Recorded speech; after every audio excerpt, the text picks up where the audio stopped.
আমরা কোথায় এসেছি? এটা আমাদের বাড়ি, আমরা আমাদের বাড়িতে এসেছি। আমার না খুব ভয় করতেছে, যদি তোমার মা বাবা আমাকে মেনে না নেয়। আগে ভিতরে চলো, পরে বুঝতে পারবা তারা কেমন। এই বলে রবিন সামনে এগিয়ে যায় আর রুমি ভয়ে ভয়ে রুবিনের পিছনে যায়। রবিন কলিং বেল দেওয়ার পর কাজের লোক এসে দরজা খুলে দেয়। রবিন রুমিকে নিয়ে বাড়িতে ঢুকে পড়ে। বাড়িতে রবিনের মা আর ভাবি বসে আছে, আর তার ভাই অফিসে গিয়েছে। তার বাবা তো রাজনৈতিক নেতা, তাই সবসময় কাজে বিজি থাকে। রবিন ভিতরে ঢোকার পরে তার সাথে রুমিকে দেখে রবিনের মা রবিনকে বলে, কে মেয়েটি? দেখতে অনেক সুন্দর। মা, ওকে আমি ভালোবাসি। বাবাকে কল দিয়ে বলো বাসায় আসতে, তখন সবাইকে বুঝিয়ে বলবো। আচ্ছা ঠিক আছে, তাহলে যা, ওকে তোর রুমে নিয়ে যা, ফ্রেশ হয়ে দুজনে নিচে আয়। আমি তোর বাবা আর তোর ভাইয়াকে আসতে বলি। ঠিক আছে মা, তবে বলো একটু তাড়াতাড়ি আসার জন্য, খুব জরুরি দরকার আছে। এই বলে রবিন রুমির হাত ধরে তার রুমে নিয়ে যেতে থাকে। আর রুমি তো এখনো ভয় পেয়ে আছে, সাথে অবাক হচ্ছে। এটা ভেবে রবিন তার মাকে বলে দিল তাকে ভালোবাসে, আর তার মা কিছুই বলল না। রবিন রুমিকে রুমে এনে বলে, এই যে ওয়াশরুম, তুমি যাও, ফ্রেশ হয়ে এসো। আচ্ছা, তখন তোমার মাকে এসব কথা বলতে তোমার ভয় করলো না? ভয় করবে কেন? মা জানে আমি কখনো কোনো ভুল কাজ করব না। মানুষ মানুষকে ভালোবাসতেই পারে, ভালোবাসার মানুষকে আপন করে নিতেই পারে। এখানে দোষের কিছু আছে? হুম, তোমার মা না খুব ভালো। আমারও বাবা অনেক ভালো, তাকে আমি বুঝিয়ে বললে তিনি বুঝতে পারবেন সবকিছু। তাই যেন হয়, না হলে কিন্তু আমি তোমাকে না পেলে সুইসাইড করব বলে দিলাম। এটা বলার সাথে সাথে রবিন রুমিকে টান দিয়ে শক্ত করে জড়িয়ে ধরে বলে, আর একটা উল্টো পাল্টা কথা বলবে না, তোমাকে আমি হারতে দিলে তো। সত্যি রবিন, আমি তোমাকে অনেক ভালোবাসি, তোমাকে ছাড়া আমি বাঁচবো না। আমি জানি তো পাগলি, আমি তোমাকে ছেড়ে কোথাও যাব না। তুমি যাও, এখন ফিরে শুয়ে আসো আগে। রুমি রুবিনের মুখের দিকে তাকিয়ে মুচকি হেসে চলে যায়। ফ্রেশ হওয়ার জন্য কিছু সময় পর রুমি বের হয়, তারপর রবিন যেয়ে ফ্রেশ হয়ে নেয়। রবিন আসলে দুজনে নিচে নেমে যায়। নিচে নেমে দেখে রবিনের বাবা আর ভাইয়া এখনো আসেনি। রবিন রুমিকে তার মায়ের সামনে নিয়ে যায়। রবিনের মা যে কিছু বলতে যাবে তার আগেই রুমি তার পা ধরে সালাম করে। তিনি রুমিকে উঠিয়ে বলে, তোমার নাম কি মা? আন্টি, আমার নাম রুমি ইসলাম। বাহ, খুব সুন্দর নাম। কোন ক্লাসে পড়াশোনা করো তুমি? আপনার ছেলের সাথেই পড়াশোনা করি। আচ্ছা বসো এখানে। আর এই হলো আমার বড় বৌমা, রবিনের বড় ভাইয়ের বউ। রুমি যেয়ে রবিনের ভাবির পায়ে সালাম করতে নিলে তিনি রুমিকে ধরে ফেলে, তারপর বলে, আমাকে এভাবে সালাম করতে হবে না বোন, আসো আমার পাশে বসো এখন। এতক্ষণ রবিন রুমির কাণ্ড দেখেছে দাঁড়িয়ে দাঁড়িয়ে। এবার রবিন তার মাকে বলে, মা, বাবা আর ভাইয়াকে ফোন করেছো? করেছি, তারা চলে আসবে এক্ষুনি। তুই বস এখানে। ভাবি নীরব কোথায়? ঘুমিয়ে আছে, এতক্ষণ খেলা করেছে, এখন ঘুমিয়ে আছে। ও ঠিক আছে তাহলে। তো কতদিন হলো তোমাদের প্রেম ভালোবাসা? রুমি লজ্জা পেয়ে যায় এমন কথা শুনে। তখন রবিন তার ভাবিকে বলে, প্রায় 4 বছর হবে। ভালো, এতদিন প্রেম ভালোবাসা চালিয়ে গেছো আর ভাবিকে বললে না? আসলে রবিন তার ভাবিকে বোনের মতো জানে, তার কোনো বোন না থাকায় আর ভাবির সাথে সব শেয়ার করে। শুধু এটা কোনোদিন বলেনি। আসলে ভাবি হয়েছে কি। আচ্ছা থাক, আর বলতে হবে না তোমার। রবিন তার ভাবির কথা শুনে হেসে দেয়। এর ভিতর বাড়ির কলিং বেল বেজে ওঠে। কাজের লোক যে দরজা খুলে দেয়। দরজা দিয়ে ঢুকে রবিনের ভাই আর তার বাবা দুজনে ভিতরে ঢুকে রুমের দিকে তাকিয়ে আছে। কিছু বলতে যাবে তার আগেই রবিন মা বলে, তোমরা ওকে চিনবে না, যাও রুমে যেয়ে ফ্রেশ হয়ে আসো, তারপর সব বলতেছি তোমাদেরকে। ঠিক আছে, যাচ্ছি। তারপর রবিনের বাবা আর ভাইয়া চলে যায় ফ্রেশ হওয়ার জন্য। কিছু সময় পর রবিনের বাবা নিচে নেমে আসে। তার পিছনে দিয়ে রবিনের ভাইয়াও নীরবকে কোলে করে নিয়ে আসে। রবিন নীরবকে দেখে হাত বাড়িয়ে দেই কোলে নেওয়ার জন্য। নীরব সাথে সাথে রবিনের কোলে ঝাঁপিয়ে পড়ে। তখন রবিনের ভাবি হাসতে হাসতে বলে, আমি বুঝি না নীরব রবিনের জন্য এত পাগল কেন। রবিনকে দেখলেই হলো, তার কোলে যাবেই। এটা হলো আমার জাদু ভাবি। তোমরা সবাই বসো, রবিন তোমাদের সাথে কিছু কথা বলবে। রবিন, তুই তোর কথা বলা শুরু কর। রবিন তার মায়ের কথা শুনে রুমির দিকে প্রথমে তাকায়, দেখে রুমি ভয়ে মাথা নিচু করে বসে আছে। তখন রবিনের বাবা বলে, হ্যাঁ, তুই বলা শুরু কর, কি বলবি? বলবো? তার আগে বলে নেই, আমার কথার মাঝে কেউ কোনো কথা বলবে না, যা বলার পরে বলবে। ঠিক আছে, তুই বল, তোর কথার মাঝে কেউ কোনো কথা বলবে না। প্রথমেই বলে নেই, ও হলো রুমি ইসলাম। আমরা একে অপরকে ভালোবাসি প্রায় 4 বছর হবে। ও আমার সাথেই পড়াশুনো করে, বাসা এই জায়গায়। ওর বাবার নাম মিজান চৌধুরী, ছোট একটা ব্যবসা করে। তিনি তার বন্ধুর ছেলের সাথে ওকে বিয়ে দিতে চায়। ছেলেটা নাকি নেশা করে, তাই ও আমাকে বলল আমি কিছু একটা করার জন্য। আমি ওকে খুব ভালোবাসি, তাই সোজা বাসায় নিয়ে আসি। এখন আমি ওকে বিয়ে করতে চাই। যদি বলো বিয়ের পর ওকে খাবার পোশাক দেওয়ার জন্য আমাকে কাজ করতে হবে, তাও আমি রাজি আছি। কিন্তু ওকে আমি হারাতে পারবো না। ওর মাঝে কোনো স্বার্থ নেই। ওর চোখে আমি আমার জন্য সত্যিকারের ভালোবাসা দেখেছি, তাই আমি ওকে হারাতে চাই না। এখন তোমরা বলো তোমাদের মতামত কি, আর তোমরা এখন আমাদের জন্য কি করতে পারবে ওটা বলো। রবিন এটা বলে চুপ করে যায়, মাথা নিচু করে বসে আছে। তার বাবা কিছু সময় ভেবে বলে, কাউকে ভালোবাসা তো আর দোষের কিছু না। যে যাকে ভালোবাসে সে তাকে পেতে চাইবে। কিন্তু কোনো তার বাবা মেয়েকে একটা নেশা করা ছেলের সাথে বিয়ে দিতে চায়, এটা আগে জানা দরকার। বাবা, হয়েছে তো, মেয়েকে ইচ্ছে করে খারাপ দিকে ঠেলে দিবে নাকি? আমার মনে হয় আমাদের তার বাবার সাথে কথা বলা প্রয়োজন। তুমি কি বলো? আমি কি এখন কথা বলবো তার বাবার সাথে? রবিনকে উদ্দেশ্য করে তার বাবা কথাটা বলল। রবিন চুপ করে কিছু একটা ভেবে বলে, বাবা, তুমিও ঠিকই বলেছো। তাই আমি বলি কি, তুমি কথা বলো, তার সাথে দেখো তিনি কি বলে। মা, তোমার বাবার ফোন নাম্বারটা আমাকে দাও দেখি। রুমিকে উদ্দেশ্য করে বলল। রুমি একটু ভয় পেয়ে যায়। ভয়ে ভয়ে রবিনের দিকে প্রথম তাকায়, রবিন তাকে ইশারায় বলে দেওয়ার জন্য। তাই রুমি ভয়ে ভয়ে নাম্বার দিয়ে দেয় রবিনের বাবাকে। রবিনের বাবা সেই নাম্বারে ফোন দেওয়ার পর একজন লোক ফোন ধরে বলে, আসসালামু আলাইকুম, কে বলছেন? ওয়ালাইকুম আসসালাম। আপনি কি মিজান চৌধুরী বলছেন? জি, আমি মিজান চৌধুরী বলছি, কিন্তু আপনি কে? আমি এমপি আব্দুল কাদের বলতেছি। আপনি নিশ্চয়ই আমাকে চিনেন। চিনি, কিন্তু আপনি আমাকে কেন ফোন দিয়েছেন? আপনার মতো এত বড় একজন লোক আমাকে কেন ফোন দিতে পারে? আপনি কি কষ্ট করে আমার বাড়িতে আসতে পারবেন? তাহলে আমি গাড়ি পাঠিয়ে দিচ্ছি। এমপি সাহেব, সমস্যা নেই, আমি আসতেছি, গাড়ি পাঠানোর কোনো দরকার নেই। রুমির বাবা ঢাকা শহরের ছোট একজন ব্যবসায়ী। তারও মোটামুটি নামডাক আছে ভালো। পরিবারে আছে রুমির একটা ছোট ভাই, রুমির মা বাবা। আচ্ছা, ঠিক আছে, তাহলে আপনি আসেন। আমি আপনার জন্য অপেক্ষা করতেছি বাড়িতে। এই বলে কল কেটে দেয় রবিনের বাবা। রুমির বাবা রবীন্দ্রের বাড়ির চিনে, তাই আর কোনো সমস্যা হয় না তার। কিছু সময়ের ভিতর সে চলে আসে। দরজা দিয়ে ঢোকার পরে নিজের মেয়েকে দেখে অবাক হয়ে যায়। যে কিছু বলতে যাবে তার আগে রবিনের বাবা বলে, চৌধুরী সাহেব, আপনি এসেছেন? আসেন, এখানে বসেন। আমার মেয়ে এখানে কি করতেছে? মা, তুই এখানে কেন? আমি তো কিছু বুঝতে পারছি না। রুমি রীতিমতো ভয়ে আছে, মাথা নিচু করে বসে আছে। তখন রবিনের বাবা বলে, চৌধুরী সাহেব, আপনি শান্ত হন, সব বলতেছি আমি। ঠিক আছে, বলুন। চৌধুরী সাহেব, আপনার মেয়ে আর আমার ছেলে তারা একে অপরকে ভালোবাসে। আপনি নাকি আপনার মেয়েকে আপনার বন্ধুর ছেলের সাথে বিয়ে দিতে চান, আর ছেলেটা নাকি নেশা করে। ঠিকই শুনেছেন, এখন কি করবেন বলেন? আপনি বাবা হয়ে কিভাবে নিজের মেয়েকে একটা নেশা করা ছেলের সাথে বিয়ে দিবেন? আপনার কি মেয়ের জন্য কোনো মায়া দয়া নেই? তাহলে কি করব আমি? ছোটবেলায় মা বাবাকে হারিয়েছি, একা একা বড় হয়েছি, অনেক কষ্ট করে ব্যবসা চালু করছি, তারপর সেখান থেকে বন্ধ হয়েছে, বিয়ে করছি। বিয়ের পরে ও হয়েছে, তখন আমি যা খুশি হয়েছি তা বলে বোঝাতে পারবো না। ওকে ছোটবেলা থেকেই যা চেয়েছে তা এনে দেওয়ার চেষ্টা করছি। তারপর একটা ছেলে, এই নিয়ে আমাদের সংসার খুব ভালোই চলতেছিল। কিন্তু 2 বছর আগে আমি ব্যবসায় অনেক বড় একটা ধাক্কা খাই, যার কারণে আমার অনেক টাকা লস হয়ে যায়। তখন পাশে এসে দাঁড়ায় আমার সেই বন্ধু।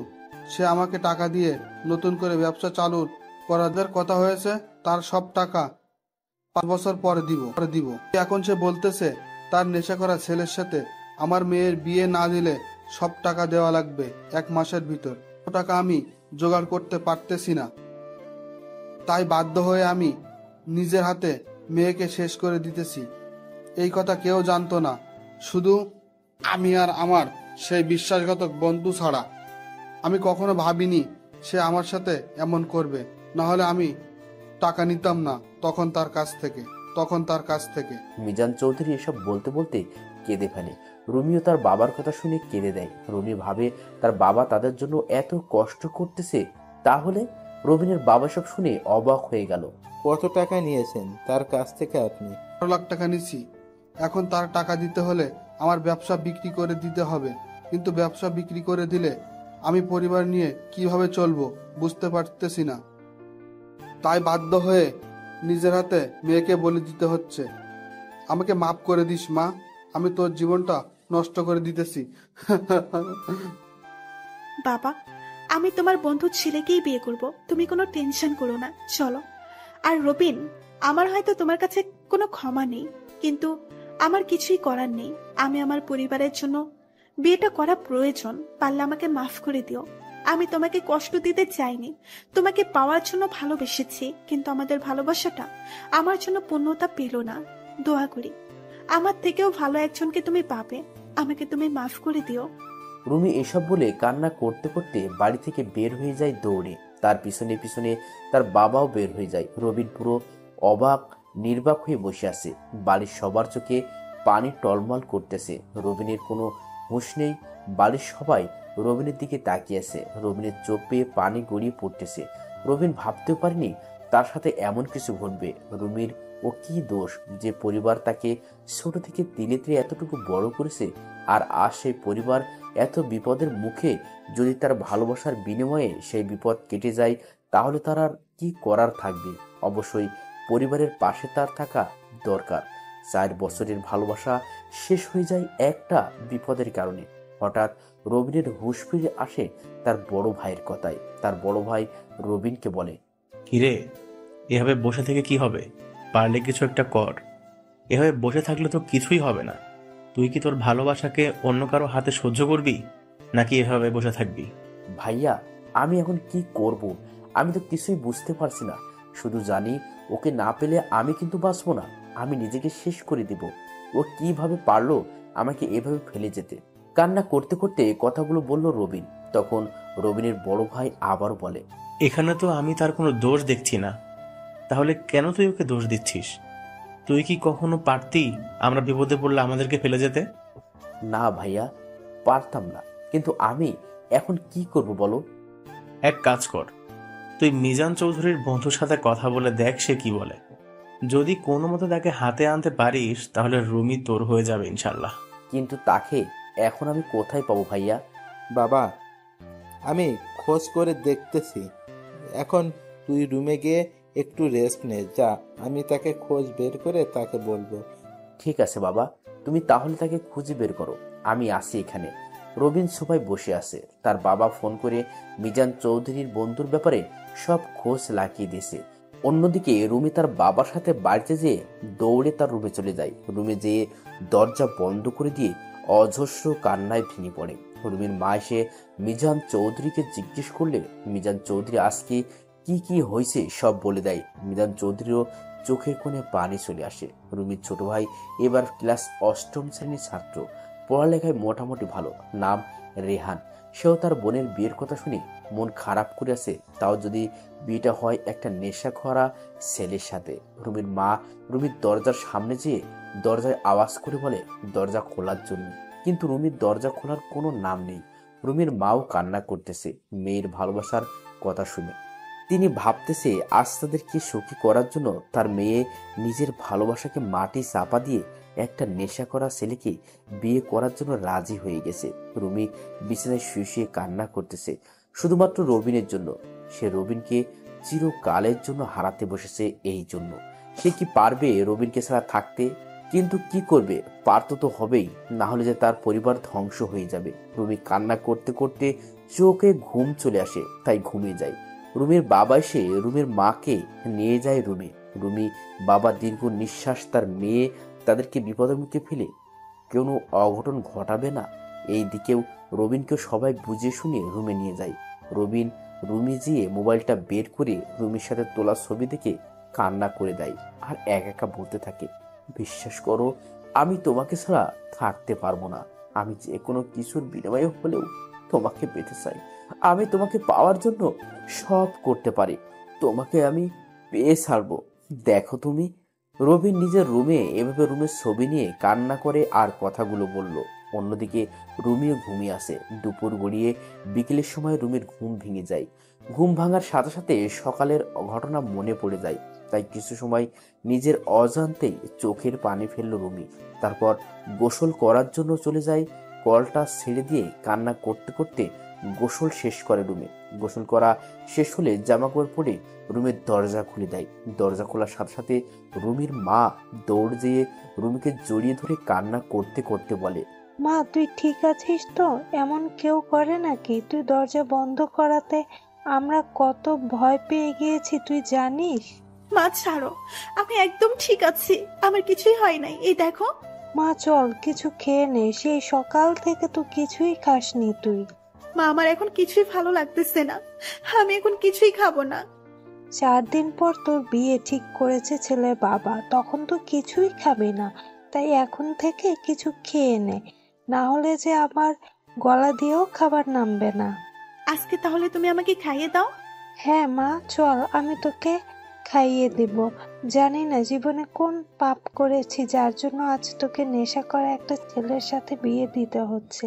রুমির মা কান্না করতে করতে বলল রুমিকে। তখন রুমি মিথ্যা হাসি দিয়ে বলে, মা আমি তাকে সত্যিই ভালোবেসেছি। তার সাথে আমার সম্পর্ক হলো 4 বছরের, আর তোমাদের সাথে সম্পর্ক হলো সারা জীবনের। তাহলে আজ তোমাদের বিপদে আমি তোমাদের মেয়ে হয়ে কিভাবে পিছিয়ে যাব বলো? হোক সে আমার ভালোবাসা, তাই বলে কি আমি আমার পরিবারকে ফেলে যাব নাকি এমন বিপদে? হতে পারে আমি তার কপালে ছিলাম না, তাই এমন হয়েছে আমার সাথে। আচ্ছা এখন চলো, খিদে পেয়েছে খুব। রুমির কোনো খিদে পায় না, সে এই কথা থেকে বের হওয়ার জন্য এমনটা বলেছে। এইদিকে রুবিন রুমে শুয়ে আসে, চোখে ঘুম নেই।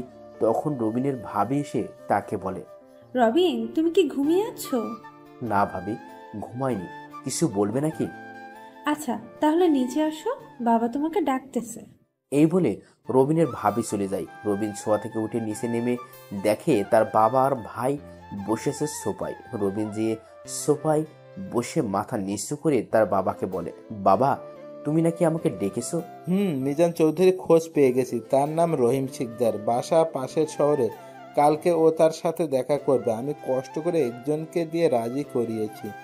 ঠিক আছে বাবা, কিন্তু কোথায় দেখা করবে কিছু বলেছে নাকি? আমাদের এই রেস্টুরেন্টে আসার জন্য বলেছি। সে বলেছে সকাল 10টার মধ্যে আসবে। রবিনের বাবার 2টা রেস্টুরেন্টে আছে ঢাকা শহরে। রবিন মাঝে মাঝে একটার দেখাশোনা করে। ঠিক আছে বাবা, আমি তাহলে 10টার মধ্যে সেখানে থাকবো। আর তোমাকে অনেক অনেক ধন্যবাদ বাবা। রবিনের বাবা কিছু না বলে মুচকি হাসলো। এখন রবিনের কাছে অনেকটা ভালো লাগতেছে। রবিন ভাবতেছে সে রুমিকে যে ভাবেই হোক পেতে চাই। রবিন আবার নিজের রুমে চলে যায়। পরের দিন সকালবেলা সেই সময় মতো রবিন সেখানে যেয়ে উপস্থিত হলো। রবিন একজন লোককে বসে থাকতে দেখে তার কাছে যেয়ে বলে, আপনি কি মিস্টার রহিম শিকদার? লোকটি বলল, আমি। আপনি মনে হয় রবিন, বসেন। রবিন বসার পর লোকটা বলে, দেখুন আমি সবই শুনেছি, আপনাদের কথা আমি সব শুনলাম, কিন্তু আমার কিছুই করার নেই। আমি তার থেকে টাকা পাবো। এখন সে আমার টাকা দিতে পারবে না, তাই তার মেয়েকে আমি আমার ছেলের জন্য নিব। আমার ছেলে নেশা করে, এই জন্য সব টাকার বিনিময়ে মাফ করে দিলাম। কিন্তু আপনি তো তাকে সময় দিয়েছিলেন 5 বছরের, তাহলে 2 বছরের টাকা নেবেন কেন? আমার টাকা আমার যখন মন চায় তখন নিব। এখানে তো কোনো স্টেম্প সই করা হয় না যে 5 বছর পরই নিব। কিন্তু আমি ওই মেয়েকে ভালোবাসি, সে মেয়েও আমাকে ভালোবাসে, তাই আমি তাকে বিয়ে করতে চাই। আপনি প্লিজ আমাদের সম্পর্কটা নষ্ট হতে দিয়েন না। রবিন হাত জোর করে লোকটাকে কথাগুলো বলল। লোকটা রবিনের কথা শুনে হাসতে হাসতে বলে, ভালোবাসা এখন কোনো ভালোবাসা চলে না রে, এখন চলে শুধু টাকার ভালোবাসা।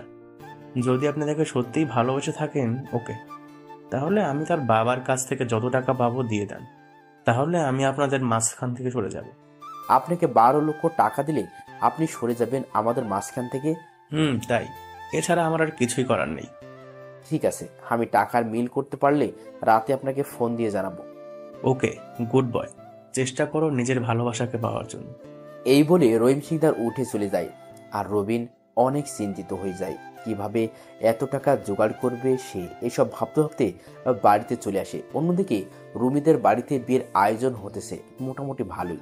রুমির চোখে কোনো পানি নেই আজ, কারণ কান্না করতে করতে মনে হয় চোখের পানিও শুকিয়ে গেছে। তবে রুমি এখন বেঁচে থেকেও মরার মতো হয়ে আছে। তার হাতে কিছুই করার নেই ভালোবাসার মানুষটার কাছে যাওয়ার, কারণ আজ যে পরিবারের জন্য নিজের ভালোবাসাকে কোরবানি দিয়েছে। দিন চলে যায়, রাত হয়ে যায়, এভাবে চলে আসে বিয়ের দিন। রুমিকে বিয়ের পোশাকে বউ সাজিয়ে বসিয়ে রেখেছে। রুমির কোনো হেলদোল নেই, মুখে কথা নেই। রুমির মা বাবারও মন খারাপ, ছোট ভাইটাও কোনো আনন্দ করে না। বিয়ের সাজে বাড়িটা মোটামুটি ভালোই সাজানো হয়েছে। সকাল থেকে পাক শাক করে শেষ করেছে। দুপুর গড়িয়ে বিকেল হবে, কিন্তু বর আসার খবর নেই। সবাই পড়ে যায় টেনশনে। রুমির বাবা অনেক চিন্তিত হয়ে তার বন্ধুর মোবাইলে কল দেওয়ার পর তারা জানায় এ বিয়ে হবে না, তার ছেলেকে এখানে বিয়ে করাবে না।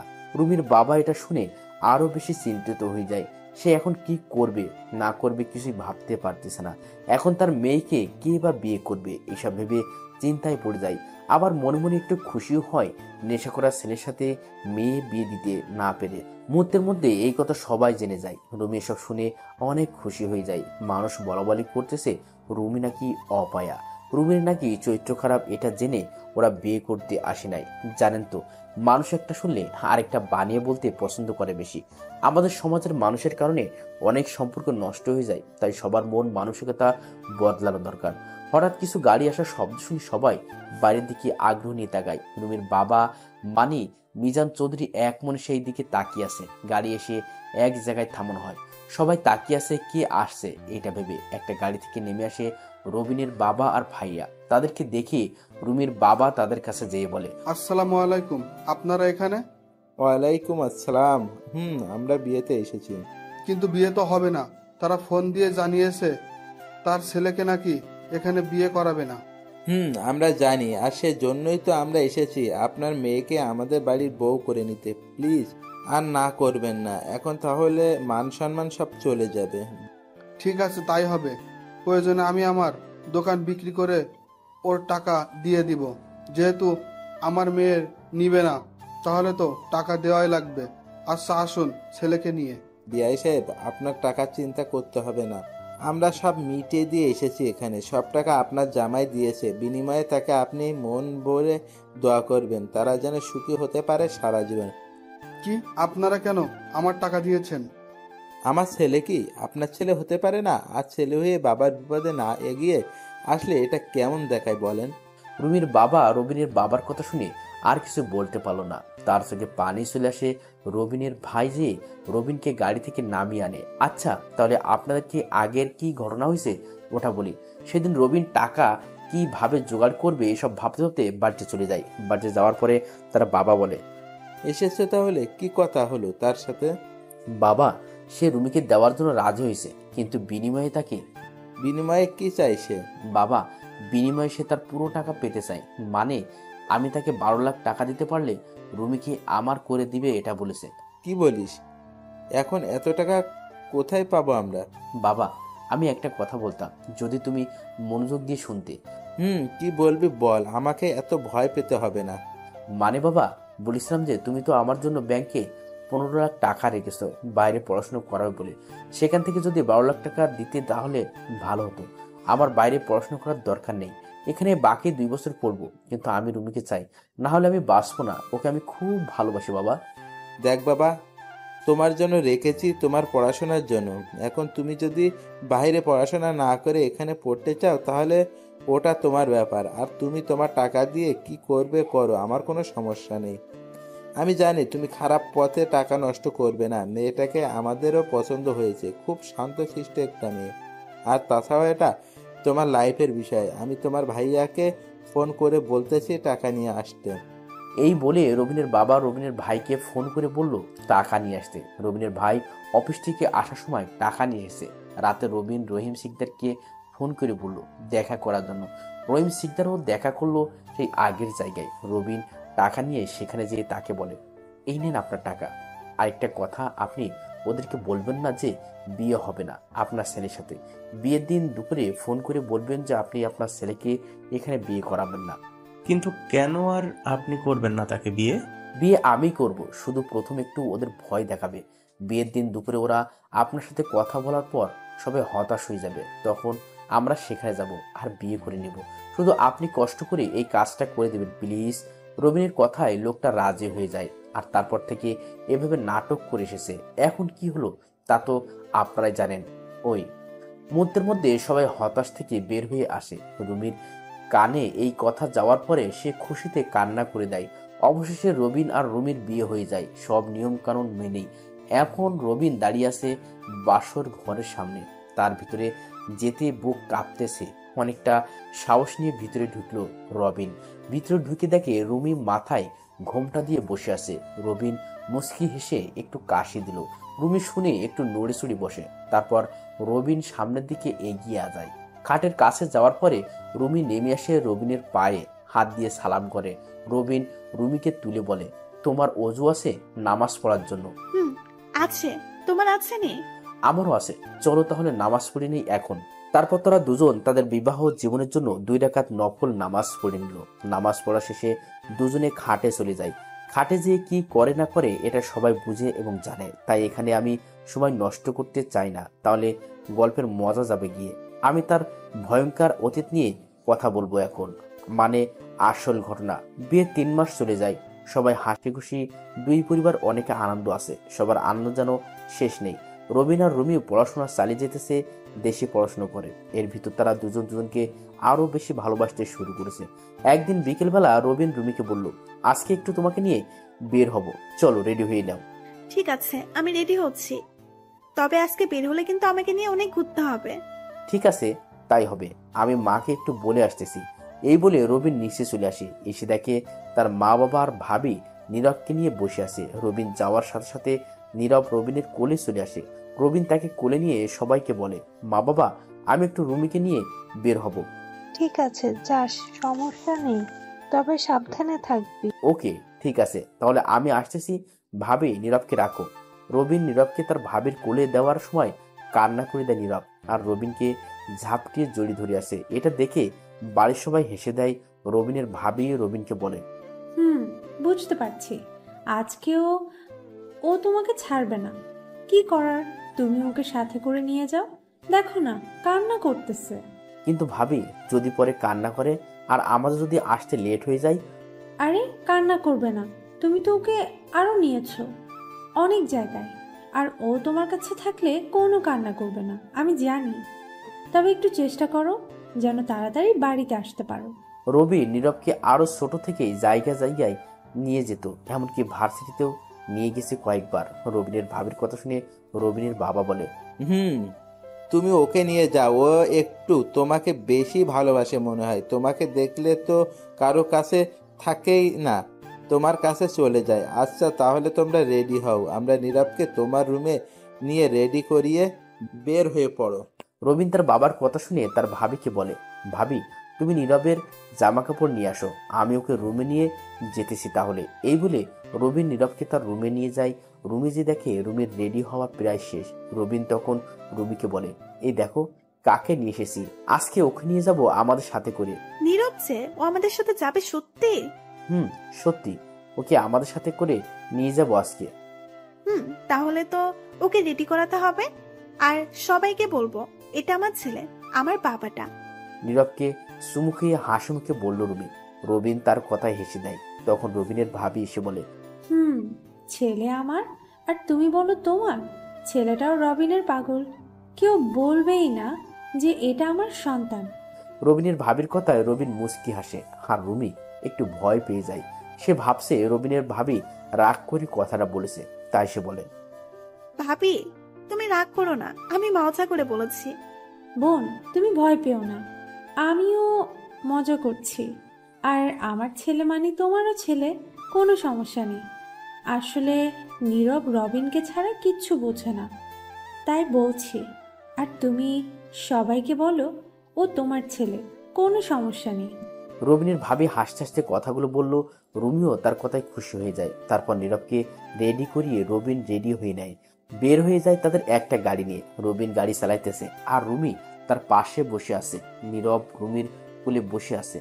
তবে প্রথমে রুমির কোলে যেতে চাই না, অনেক কষ্ট করে দিয়েছে তার কোলে।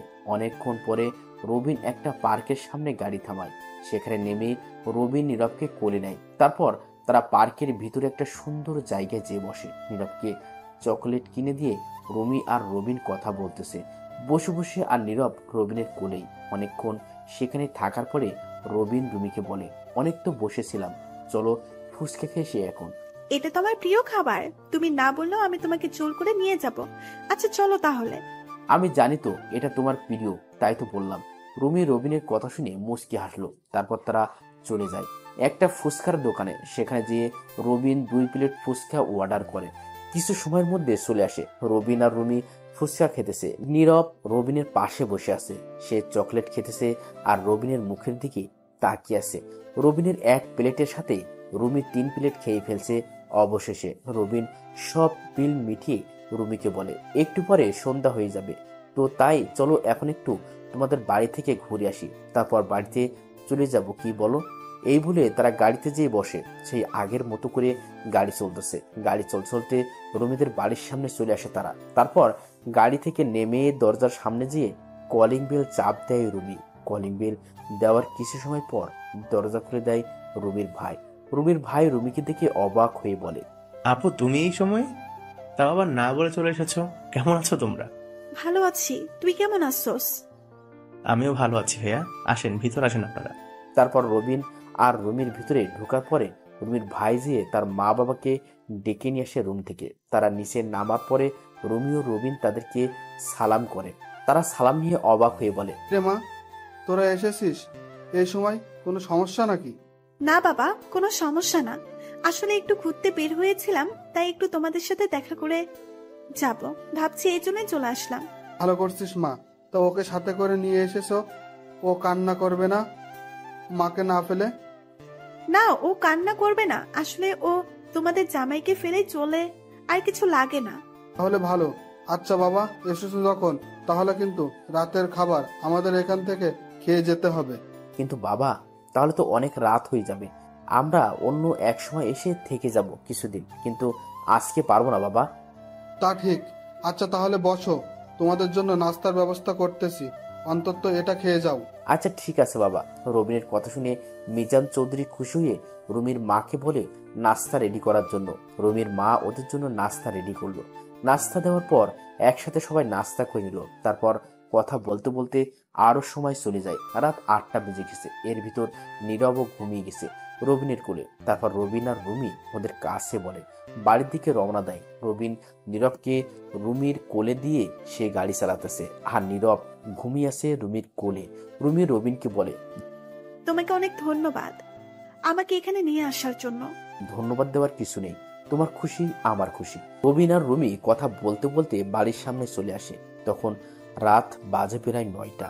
রবিনদের বাড়িটা হলো একলা বাড়ি, মানে আশেপাশে তেমন একটা বাড়ি নেই। আর রবিন আর রুমি গাড়ি থেকে নেমে যায়। রুমির কোলে নীরবকে দিয়ে হাঁটা ধরে।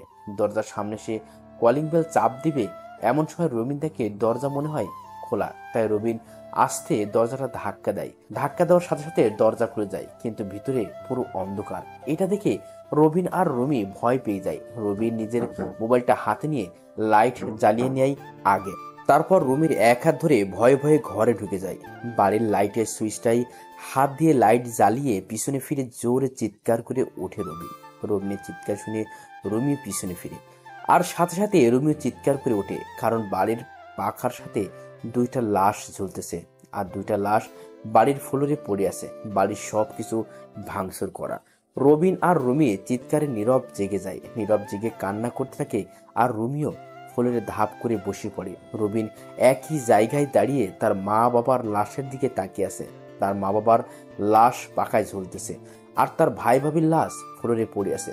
তার বাবা মায়ের যে মারা গেছে এটা পুরো বুঝে যেতেছে, কারণ দুজনের নিথর দেহ ঝুলতেছে, কোনো নড়চড় নেই। রবিন ঠাই একইভাবে তার মা বাবার দিকে তাকিয়ে আছে, আর চোখ থেকে টপ টপ করে পানি পড়তেছে। নিচে হঠাৎ একটা চাপা আওয়াজ পেয়ে রবিন আর রুমি ভয় পেয়ে যায়। ভালোভাবে তাকিয়ে বুঝতে পারে রবিনের ভাইয়ের কাছ থেকে আওয়াজটা আসতেছে। রবিন সাথে সাথে তার ভাইয়ের কাছে যায়, আর রুমিও নীরবকে নিয়ে যায়। সেখানে যায় রবিন যেয়ে বলে, ভাইয়া তুমি বেঁচে আছো, কিচ্ছু হবে না তোমাদের, আমি এসে গেছি, তোমাকে এখন হসপিটাল নিয়ে যাবো আমি। আমাকে কোথাও নিতে হবে না, আমি বাঁচবো না। তুই আমার একটা শেষ ইচ্ছে রাখবি? বল, কথা দে আমায়। কি কথা ভাইয়া, বলো, আমি রাখবো। তুই নীরবকে নিজের ছেলে হিসেবে দেখবি আজ থেকে। কখনো ওকে বুঝতে দিবি না যে ওর মা বাবা মারা গেছে, সে এতিম। সে যেন সারা জীবন জেনে যায় তোরা দুজনের বাবা মা। আর আমাকে পারলে মাফ করে দিস। আমি মা বাবাকে বাঁচাতে পারলাম না, ওরা আমাদেরকে বাঁচতে দিল না। তোর কাছে একটা ছোট্ট অনুরোধ, তুই নীরবকে নিয়ে এই দেশ ছেড়ে চলে যা, না হলে ওরা তোদেরকেও মেরে ফেলবে। ওরা আমার সামনে আমার মা বাবাকে মেরে ফেললো, আর আমি কিছু করতে পারলাম না। ওই জাফর ইকবালরা আমাদেরকে বাঁচাতো। রবিনের ভাই আর কিছু বলতে পারল না, তার দেহ থেকে প্রাণটা বের হয়ে যায়। এর আগেই এখন রবিনের ভাইয়ার ও নিথর দেহ পড়ে আছে, আর রবিন হাউমাউ করে কান্না শুরু করে দেয়। রবিন ফোন করে থানায় ফোন করে সব জানানোর পরে পুলিশ চলে আসে 2 গাড়ি। এর মধ্যে এলাকায় জানাজানি হয়ে যায় এই খবর। দলে দলে মানুষ আসা শুরু করে দিয়েছে। একে তো খুন করা হয়েছে 4 জনকে, তার উপর এমপি ও তার পরিবারকে। এমন কথা শুনলে তো মানুষ জানাজানি বেশি হবে। সাংবাদিক এসে গেছে অনেক, সব খবরের চ্যানেলে একই খবর দেখাইতেছে। পুলিশ এসে সব লাশ নিয়ে যায় থানায়। সাংবাদিকরা রবিনের সাথে কথা বলার অনেক চেষ্টা করে, কিন্তু পারে না। পুলিশ রবিনের সাথে কাউকে দেখা করতে দেয় না, কারণ রবিন এখন কান্না করতেছে, তার মন ভালো নেই।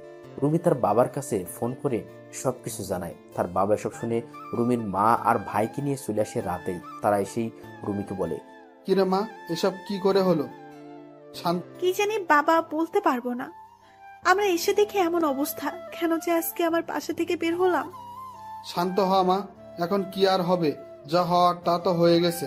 একদিন কেটে যায় সবাই কান্নাকাটি করতে করতে। পরের দিন পুলিশ এসে রবিনকে জিজ্ঞেস করতে ঠিক কি হয়েছে। রবিন প্রথম থেকে শেষ পর্যন্ত সব বলে দিল পুলিশকে। তার ভাই যা যা বলেছে তাও বলে দিল পুলিশকে। পুলিশ এসব শুনে রবিনকে বলে, জাফর ইকবালের নাম বলেছে, কিন্তু তো একটা গোলমাল আছেই। তবে এখন প্রমাণ ছাড়া কিছু করা যাবে না। আপনি টেনশন করবেন না, আমরা দেখতেছি কি করা যায়। সবাই জানে আমাদের এমপি সাহেব কত ভালো মানুষ ছিলেন। নিশ্চয়ই কেউ তার এই ভালো থাকা মেনে নিতে পারে নাই, তাই এমন কাজ করছে। উপর থেকে আমাদেরকে বলা হয়েছে ভালো করে খোঁজ নিতে, আমরা তাই করার চেষ্টা করব। আর যেহেতু আপনার ভাই আপনাকে বলেছে এই বাড়িতে থাকলে আপনার বিপদ হবে, তাহলে কিছুদিনের জন্য আপনারা এই বাড়ি থেকে চলে যান। রবিন পুলিশের কথা মতো তাই করলো। রবিন চাইছে তাদের অন্য জায়গায় আরেকটা বাড়ি আছে, ওখানে থাকবে। কিন্তু রুমির মা বাবার অনেক জোরাজুরিতে রুমিদের বাড়িতে চলে যায় 2 মাস, কিন্তু পুলিশ কিছুই করতে পারেনি। রবিনের পরিবারের খুনিকে তা এখন জানতে পারেনি পুলিশ। যারা খুন করছে তাদেরকে বের করতে পারেনি পুলিশ। রবিনদের যত ব্যবসা ছিল তা এখন রবিনকে দেখাশোনা করা লাগে। এমনকি তার বাবার যে কাজ ছিল তাও রবিনকে সামলাতে হয়, কারণ এলাকার মানুষ চায় রবিনের বাবা যেমন ভালো মানুষ ছিল রবিনও তেমনি হবে। এই জন্য রবিন এখনো সব সামলানো লাগবে। রবিন রাজি ছিল না প্রথম, সবার জোরজুরিতে এখন তার বাবার কথা ভেবে রাজি হয়ে যায়। এই 2 মাসে রবিন ও অনেক চেষ্টা করছে তার বাবার খুনিকে বের করার জন্য। 2 মাস পর একদিন পুলিশ রবিনকে ফোন করে জানায় থানায় দেখা করার জন্য। রবিনও তাই করে। পরের দিন সকালবেলা রবিন থানায় চলে যায়। পুলিশ অফিসারকে বলে, আমাকে কেন আসতে বললেন এখানে? দেখুন রবিন সাহেব, আমরা এই 2 মাসের অনেক চেষ্টা করছি এমপি সাহেবের খুনিকে বের করার জন্য, কিন্তু আমরা কোনো প্রমাণ জোগাড় করতে পারিনি। এখন আমরা কি করব বলেন? ওপর থেকে কি বলেছে এটা নিয়ে আপনাদেরকে? তারা তো বলছে আরো ভালো করে খোঁজ করার জন্য, কোনো কিছু সন্দেহ হলেই ওটাকে নিয়ে নিতে, কাউকে সন্দেহ হলে তাকে অ্যারেস্ট করতে, কিন্তু আমরা তেমন ধরনের কিছুই পাই নাই। ঠিক আছে, আপনারা আপনাদের কাজ চালিয়ে যান। কোনো সমস্যা হলে আমাকে বলবেন, আর কোনো হেল্প লাগলেও আমাকে বলবেন। ঠিক আছে, আমরা তাই করব। আপনি তাহলে এখন আসতে পারেন, কোনো সমস্যা নেই। আচ্ছা, উপর থেকে কিছু বলেছে কি যে বাবার এমপির দায়িত্ব আমি নিয়েছি? না, তা বলেনি, তবে সামনের বছর নাকি ইলেকশন হবে শুনলাম। আপনি যদি ইলেকশন দাঁড়াতে চান তাহলে আগের থেকে রেডি হয়ে থাকবেন। দেখি কি হয়, তবে আমার দাঁড়াতে ইচ্ছে করছে না, এসব আমার ভালো লাগে না। এই বলে রবিন থানা থেকে বের হয়ে যায়। রবিন তার গাড়ি থেকে উঠবে, তখন দেখে জাফর ইকবাল থানায় ঢুকতেছে। এটা দেখে রবিন অবাক হয়ে যায়। তাই রবিন আবার থানার দিকে পা বাড়ায়। যখন রবিন দরজার সামনে যায় তখন শুনতে পায় ভিতর থেকে পুলিশ অফিসার হেসে সে জাফর ইকবালকে বলতেছে, এই মাত্র ওই এমপির ছেলে বের হয়ে গেল, তাকে 6-9 বলে বুঝিয়ে দিয়েছি আমরা যে এটার ভিতর জড়িত আছি, সে বুঝতে পারবে না, আপনি কোনো টেনশন করবেন না। যদি ওই এমপির ছেলে বেশি বাড়াবাড়ি করে তাহলে তাকেও দুনিয়া থেকে উপরে পাঠিয়ে দিব, কি বলেন? না, তা করা যাবে না, না হলে আমরা বিপদে পড়ে যাব। উপর থেকে এমনিতেই আমাদের অনেক চাপ দিতেছে, শুধুমাত্র আমাদের গোড়ার মানুষ আছে বলে কিছু হচ্ছে না, না আমাদের হলে অনেক সমস্যায় পড়ে যেতাম। ঠিক আছে, ওকে, এখন কিছু করবো না তাহলে। আর আপনি টেনশন করবেন না, উপর থেকে আমাদেরকে কিছুই করতে পারবে না। শুধু 1টা বছর অপেক্ষা করতে হবে, তাহলে আমরা আমাদের রাজত্ব দেখাবো সবাইকে। ভাই, তখন খেয়াল হবে। আর ওই এমপির ছেলে মনে হয় ইলেকশন দাঁড়াবে না, সে বলল। এমনভাবে তারা আরো কিছু সময় কথা বলে। জাফর ইকবাল থানা থেকে বের হয়ে যায়। জাফর ইকবাল বের হওয়ায় আগেই রবিন লুকিয়ে যায়। জাফর ইকবাল তার গাড়ি নিয়ে চলে যায়, আর রবিন তার গাড়িতে যেয়ে বসে মনে মনে বলে, তাহলে আমার পরিবারের খুনি দুজনকে পেয়ে গেলাম। আরে, আমি তো আগেই জানতাম তোরা এটাতে জড়িত আছো। রবিন আগেই বুঝতে পেরেছে ওরা যে এই খুনে জড়িত আছে, কিন্তু রবিন আগেই ভেবে রাখছে সে তার পরিবারের খুনিদেরকে খুন করে তার প্রতিশোধ নেবে, এক ভয়ঙ্কর প্রতিশোধ নেবে রবিন। রবিন চেয়েছিল সামনের ইলেকশন সে দাঁড়াবে না, কিন্তু এখন ঠিক করেছে দাঁড়াবে। রবিন চলে যায় বাড়িতে। তারা এখন তাদের আলাদা বাসায় থাকে। বাসায় যেয়ে দেখে নীরব সবাই বসে বসে কার্টুন দেখতেছে, আর রুমি নীরবকে খাবার খাইয়ে দিতেছে। নিজের ছেলের মতোই নীরবকে ভালোবাসে রবিন আর রুমি। নীরব প্রথম মাঝে মাঝে কান্না করত, কিন্তু এখন আর করে না। আর নীরব এই কিছুদিন ধরে রবিনকে বাবা বলে, রুমিকে মা বলে ডাকা শুরু করে। ছোট বাচ্চাদের যদি অনেকদিন আপনি আপনার কাছে নিয়ে রাখেন, তাকে যদি মা বাবার মতো ভালোবাসেন, তাহলে সে আপনাদেরকে মা বাবা বলবে, এটা শিওর। কারণ ছোট বাচ্চারা কিছুই বুঝে না, তারা অনেক ভালোবাসা ফেলেই হয়। রবিন বাসায় ঢোকার পর নীরব রবিনকে দেখে দৌড়ে এসে কোলে উঠে যায়। তারপর রবিনকে বলে, বাবা, আমার জন্য চকলেট আনো না তুমি? বাবা এনেছি চকলেট, এই নাও। বাবা, আমি খাবার খেয়ে তোমার সাথে খেলা করব, তুমি কোথাও যাবে না। এই বলে নীরব চলে যায় খাবার খাওয়ার জন্য। আর রবিন রুমির সাথে একটু কথা বলে নিজের রুমে চলে যায়। সেখানে যে ফিরে সে বিছানায় শুয়ে ভাবে কি করা যায়, কিভাবে এসব তথ্য বের করবে। সে অনেক ভেবে চিন্তা করে একটা বুদ্ধি বের করে, আর তা হলো সে একটা গ্যাং তৈরি করবে। আর সেই গ্যাংয়ের লিডার থাকবে রবিন। তাদের গ্যাংটা হবে মূলত দেশ থেকে মাস্তান, দেশকে যারা ভালোবাসে না, যারা টাকার কাছে বিক্রি হয়ে দেশের খারাপ চায়, তাদেরকে শিক্ষা দেওয়ার জন্য। এসব ভাবতেছে রবিন। তখন রুমি নীরবকে সাথে করে নিয়ে এসে রবিনকে বলে, সকালে তো কিছুই খেয়ে যাও না, চলো কিছু খাবে এখন। তুমি কি কিছু খেয়েছো এখনো? ঠিক আছে, চলো তাহলে। বাবা আসো আমার কাছে। নীরব রবিনের কাছে চলে যায়। রবিন তাকে কোলে তুলে নিয়ে নিচে নেমে আসে, রুমি সহ। তারপর নীরবকে কার্টুন দেখাতে দিয়ে রবিন আর রুমি একসাথে নাস্তা করে নেয়। নাস্তা করা শেষ হলে রুমি রবিনের কাছে বাচ্চাদের মতো আবদার করে বলে, আজকে কি তোমার একটু সময় হবে আমাদেরকে নিয়ে ঘুরতে যাওয়ার? এভাবে বলতে হয় নাকি? তুমি বললে আমি আমার সব কাজ রেখে তোমাকে নিয়ে ঘুরতে পারবো, কোনো সমস্যা নেই। তুমি রেডি হয়ে নাও, আর নীরবকেও রেডি করে নাও। তুমি অনেক ভালো। আচ্ছা, আমি তাহলে রেডি হয়ে নিই, তুমিও রেডি হয়ে নাও। তারপর তারা রেডি হয়ে নেয় ঘুরতে বের হওয়ার জন্য। সারাদিন ঘোরাঘুরি করে রাতে রেস্টুরেন্ট থেকে খাওয়া দাওয়া করে বাড়িতে আসে। বাড়িতে এসে সেদিনের মতো শুয়ে পড়ে তারা। পরের দিন সকালবেলা রুমি রবিনকে ডাকা দেয় ঘুম থেকে ওঠার জন্য। তাই রবিন ঘুম থেকে উঠে ফিরে শুয়ে নাস্তা করে নীরবকে একটু আদর করে অফিসে চলে যায়। এভাবে চলে যায় আরো 6টা মাস। এর ভিতর রবিন হয়ে যায় খুব ভয়ঙ্কর একজন মানুষ। তার একটা টিম গঠন করে নিয়েছে এর ভিতর, আর সেই টিমের নাম দিয়েছে RR গ্রুপ। RR হলো তার নাম থেকে নেওয়া প্রথম অংশ।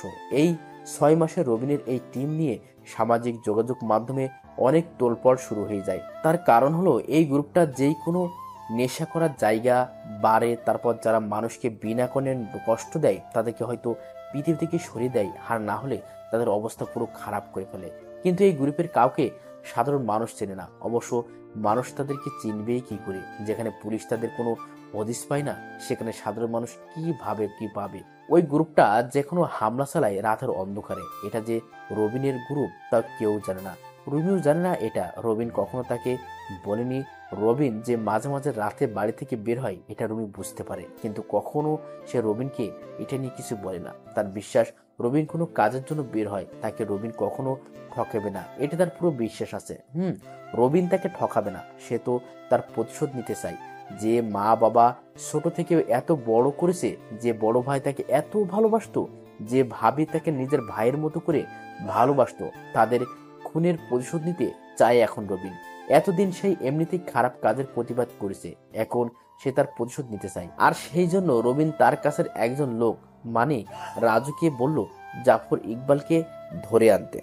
আর রাজুও তাই করলো, জাফর ইকবালকে ধরে নিয়ে আসছে তাদের আস্তানায়। আজকে রবিন খুব খুশি, তার কারণ আজকে তার প্রথম টার্গেট সফল হতে চলেছে। এতদিন তো রবিনের আগের জীবনে কি ঘটেছে তা বললাম, এখন তাহলে কি ঘটতে চলেছে তা বলি। রবিন ফিরে বের হয়ে রেডি হয়ে নেয় প্রথমে, তারপর নিচে নেমে দেখে রুমি নীরবকে খাবার খাইয়ে দিতেছে। রবিন যাওয়ার পরে রুমি তাকে বলে, কি ব্যাপার, আজকে মনে হয় একটু তাড়াতাড়ি ঘুম থেকে উঠলে? কোথাও যাবে নাকি? একটা কাজ আছে। আচ্ছা আমাকে নাস্তা দাও, এখন খিদে পেয়েছে আমার।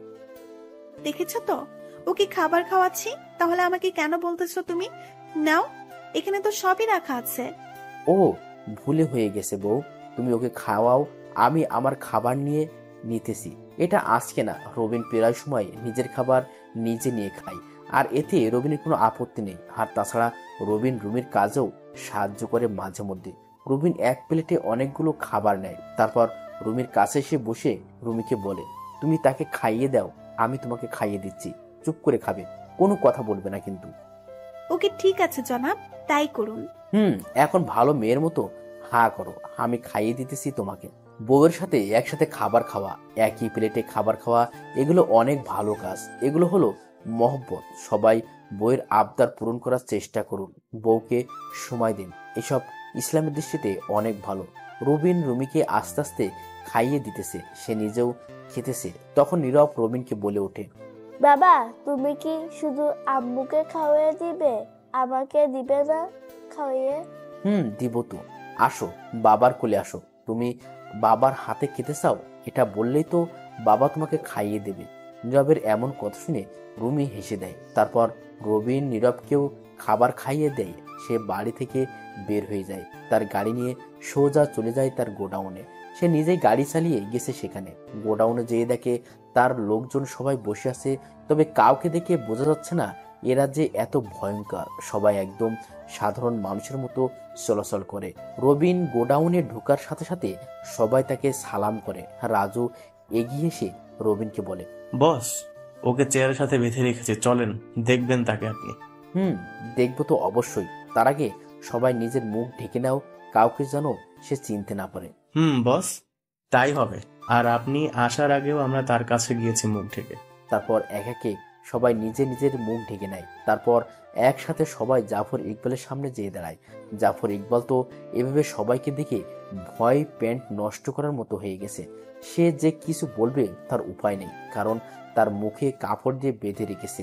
রবিন জাফর ইকবালের সামনে একটা চেয়ারে নিয়ে বসে পড়ে। তারপর জাফর ইকবালের মুখ থেকে কাপড় সরানোর জন্য বলে।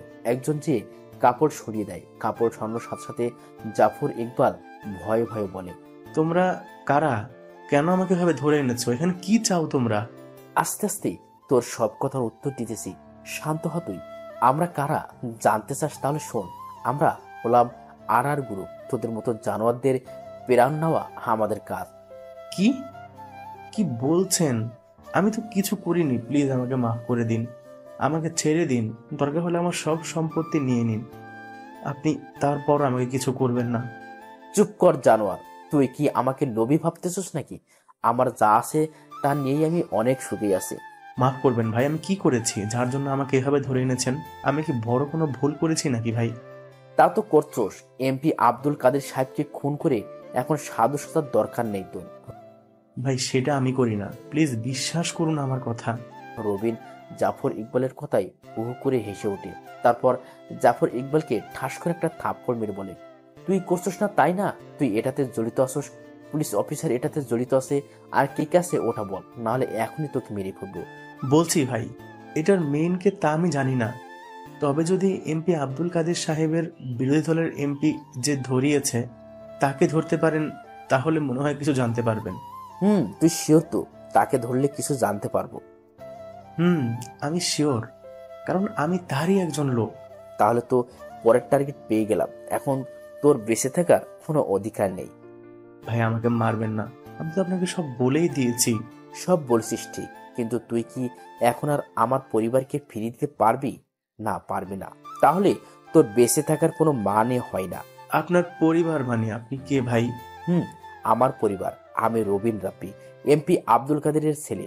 তোরা আমার পরিবারকে বাঁচতে দিলে না। রাজু, নিয়ে আয় আমার জিনিসগুলো। রাজু রবিনের কথা মতো রবিনের কাছে একটা বক্স এনে দেয়। রবিন বক্সটা খোলার সাথে সাথে জাফর ইকবাল ভয়ে চিৎকার করে বলে ওঠে। জাফর ইকবাল ভয় পেয়ে এই কথা বলল, তার কারণ হলো রবিন যে বক্সটা খুলেছে ওই বক্সে ছিল ব্লেড আর মরিচের গুঁড়ো। জাফর ইকবাল ভালো করে বুঝতে পারছে তার জন্য এসব আনা হয়েছে। সে বুঝে গেছে তার আজকে মরতেই হবে, তাই সে এত কষ্ট পেতে চায় না। সে চায় মরলে এভাবেই মরে যেতে, এত কষ্ট পাওয়ার থেকে। কিন্তু রবিন তো আর তার কথা শুনবে না। তার কারণ রবিন এখন তার প্রতিশোধের নেশায় আছে। তার কাছে এখন এসব বলে কিছুই লাভ হবে না। রবিন জাফর ইকবালের কথায় কোনো কান না দিয়ে একটা ব্লেড হাতে নিয়ে নেয় প্রথমে, তারপর মরিচের গুঁড়াগুলো এক পাশে রাখে। জাফর ইকবালের শরীর থেকে সব কাপড় খুলে ফেলে শুধুমাত্র শার্ট প্যান্ট বাদে। তারপর রবিন এলোমেলোভাবে জাফর ইকবালের রানে পোস্ট দিতে থাকে। রবিনের যত লোক আছে তারা ভয় পেয়ে গেছে রবিনের এইরকম আচরণ দেখে।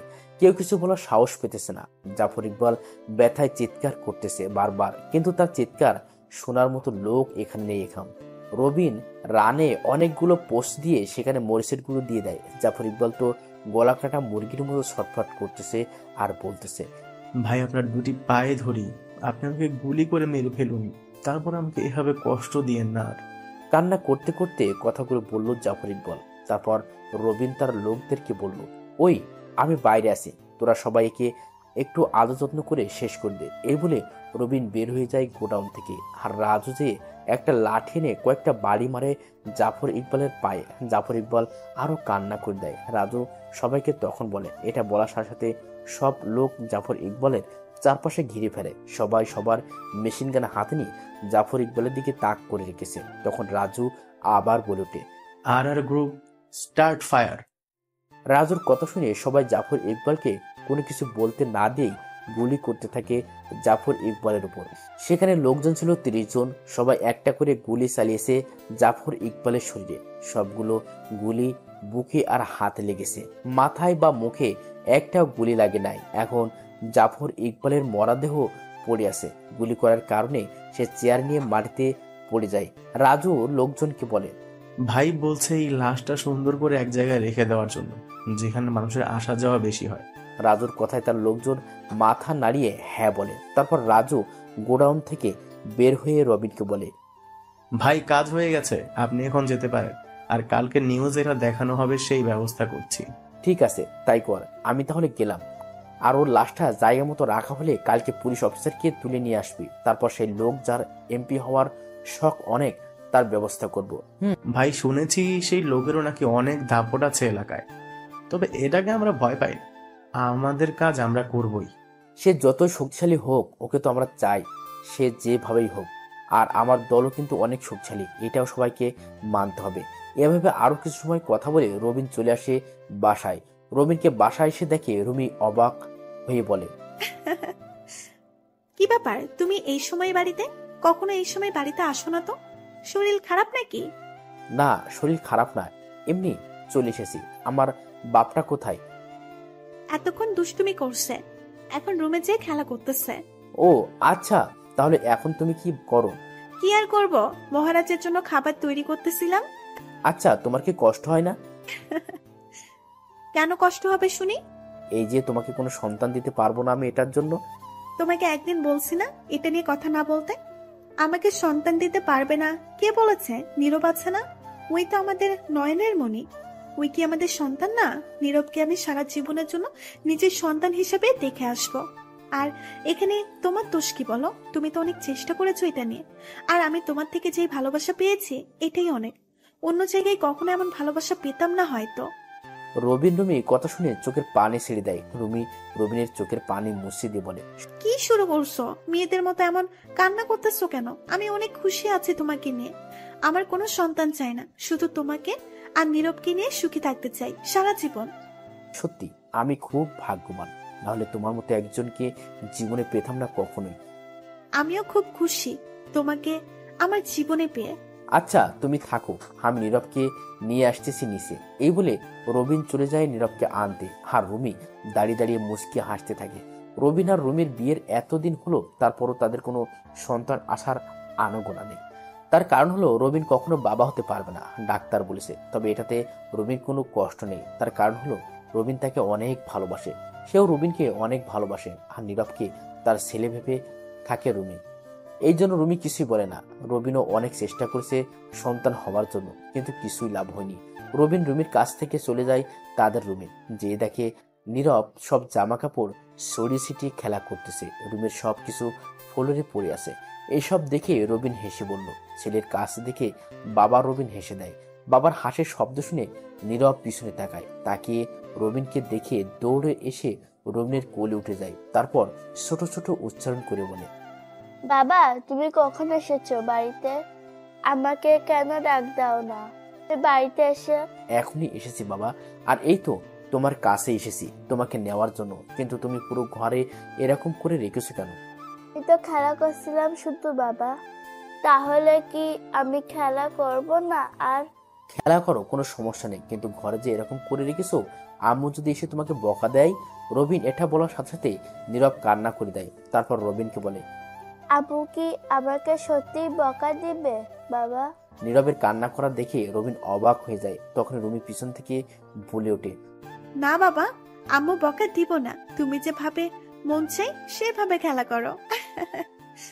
রুমির কথায় রবিন আরো নীরব রুমির দিকে তাকায়। রবিন তাকে মুচকি দেয়, আর নীরব বলে ওঠে, সত্যি আম্মু, তুমি আমাকে বকবে না?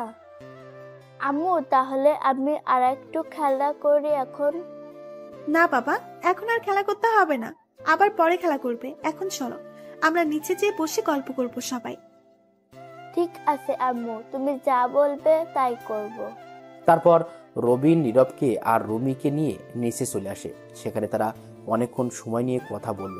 নীরবকে নিয়ে তারা খেলা করলো। খেলা করতে করতে দুপুর হয়ে যায়, তাই সবাই গোসল করে নেয়। নীরবকে রুমি সবসময় গোসল করিয়ে দেয়। সবাই দুপুরে খাবার খেয়ে রবিন একটু রেস্ট নিয়ে রুমিকে বলে চলে যায় তার অফিসে। নিজের অফিস তো, তাই যখন মন চায় তখন যাওয়া যায়। অফিসে যেয়ে কিছু একটা কাজ করে রাতের বেলা চলে আসে রবিন। তারপর টুকটাক কথা বলে দুষ্টুমি করে নীরবের সাথে। পরে সবার খাওয়া দাওয়া করে ঘুমিয়ে যায়। অন্যদিকে রাজুরা সবাই রেডি হয়ে আসে কখন সুযোগ পাবে, এটার আশায় যে জাফর ইকবালের লাশটা সুন্দরভাবে এক জায়গায় রাখতে পারে। ঢাকা শহরের যেখানে বেশি মানুষের আনাগোনা, সেখানে লাশটা রাখার কথা হয়েছে। অবশেষে সেই সুযোগ পেয়ে গেল রাত 3:30। তারা লাশটা খুব সুন্দর করে রাস্তার মাঝখানে দড়ি দিয়ে বেঁধে ঝুলিয়ে রেখেছে। গায়ে কিছুই ছিল না, শুধু শর্ট প্যান্ট ছিল একটা। তারপর রাজুরা সবাই চলে যায়। তবে লাশের গায়ে একটা কাগজে লেখা আছে RR, যাতে মানুষ বুঝতে পারে এটা RR গ্রুপের কাজ। রাজুরা সবাই চলে যায় সেখান থেকে। তাদেরকে কেউ দেখে না। সিসি ক্যামেরা লাগানো ছিল, কিন্তু তাদেরকে চেনার কোনো উপায় নেই। সবার গায়ে কালো প্যান্ট, শার্ট, জুতা ছিল। মুখ কালো কাপড় দিয়ে ঢাকা ছিল। পরদিন সকালবেলা রবিনের ফোনে কল আসার কারণে তার ঘুম ভেঙে যায়। মোবাইলটা হাতে নিয়ে দেখে রাজুর কল, তাই কলটার সাথে সাথে রিসিভ করলো রবিন। কল রিসিভ করার পরে রাজুকে রবিন বলল, কি রে, কি জন্য এই সকাল সকাল কল দিছিস? ভাই, কষ্ট করে একটু টিভিতে খবরটা দেখেন, তাহলে বুঝতে পারবেন সবকিছু। ওকে, আমি দেখতেছি তাহলে। তারপর শোয়া থেকে উঠে ফ্রেশ হয়ে নিচে বসার রুমে চলে আসে রবিন। রবিনকে এই সময়ে রুমি দেখে বলে, কি ব্যাপার, তুমি এই সময়ে কেন উঠলে? তোমার তো এই সময় ওঠার কথা না। কিছু লাগবে নাকি তোমার? না, কিছু লাগবে না, আমি এসেছি একটা খবর দেখতে। খুব জরুরি একটা খবর দেখা লাগবে। ও ঠিক আছে, তাহলে দেখো। আর নীরব কি করতেছে? ঘুমিয়ে আছে নাকি? দেখলাম তো ঘুমিয়ে আসো, তাই আর জাগে তুলি না। এখন তো মাত্র 7:15 বাজে। বাচ্চা মানুষ, আরো পরে উঠলে কোনো সমস্যা নেই। তা ঠিক বলেছ। আচ্ছা, তোমাকে কি চা দেবো এখন? দিলে তো খুব ভালো হয়। এই বলে রুমে চলে যায় চা আনার জন্য। আর রবিন টিভিটা অন করে সোফায় বসে পড়ে। তারপরে একটা খবর চ্যানেলে যায় রবিন। সেখানে দেখতে পায় জাফর ইকবালের মরদেহ দেখাইতেছে। লাশটা দড়ি দিয়ে বেঁধে রেখেছে এবং ঝুলে আছে এখনো। পুলিশ অফিসার আরো অনেক পুলিশ এসেছে। হাজার হাজার মানুষ ভিড় করে আছে লাশ দেখার জন্য। সাংবাদিক পুলিশকে অনেক কিছু জিজ্ঞেস করতেছে, কিন্তু পুলিশের কাছে কোনো উত্তর নেই। অনেকক্ষণ পর লাশটা নামানো হয়। তারপর লাশটা পুলিশ হাতে করে নিয়ে যায় থানায়। কেউ কিছুই বলতে পারতেছে না কে বা কারা এই কাজ করেছে। রবিন এসব দেখে একটা মুচকি হাসি দেয়। রুমি চা নিয়ে এসে দেখে রবিন মুচকি মুচকি হাসতেছে। তখন রুমি রবিনকে বলে, কি হয়েছে, এভাবে মুসকি মুসকি হাসতেছো কেন? আজকে নিউজ দেখিছো জাফর ইকবালের খুন হয়েছে। কিভাবে খুন হয়েছে, কি করেছে কিছুই বলতে পারে না। পুলিশ আর জাফর ইকবাল হলো রাজ্জাক সাহেবের লোক। আমার জানা মতে ওরা খুব খারাপ লোক ছিল, আর সেই কারণে মনে হয় কেউ এভাবে ওকে মেরে ফেলেছে। বুঝলাম, কিন্তু তুমিও একটু সাবধানে চলাচল করবে এখন থেকে।